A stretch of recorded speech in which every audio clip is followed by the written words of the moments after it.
রাসূলুল্লাহ জান্নাতি পোশাক কে সর্বপ্রথম পাবে, কে পরবে?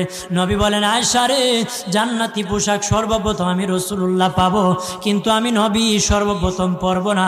সর্বপ্রথম ইব্রাহিম খলিলুল্লাহকে জান্নাতি পোশাক পরানো হবে। কেন জানুনি? ইব্রাহিম নবীকে নমরুদের আগুনে যখন ফেলে দেওয়া হয়েছিল, দুনিয়ার সব ছেড়ে দিয়েছিল, বাড়ি ছেড়ে দিয়েছিল, সম্পদ ছেড়ে দিয়েছিল, মা বাবা ছেড়ে দিয়েছিল, এমনকি গায়ের জামাও যখন খুলে নেয়, ইব্রাহিম কয়েক কাপড় ছেড়ে দিতে পারি, আমার আসমানের মালিককে ছেড়ে দিতে পারি না।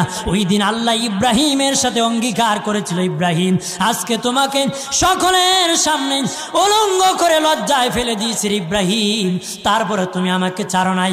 আমি কিয়ামতের দিন সকলের সামনে মুসলমান, বেঈমান, কাফের, নাস্তিক যারা তোমাকে উলঙ্গ করেছিল তাদের সামনে আমি আল্লাহ আনুষ্ঠানিকভাবে তোমাকে কাপড় পরায়া দিব।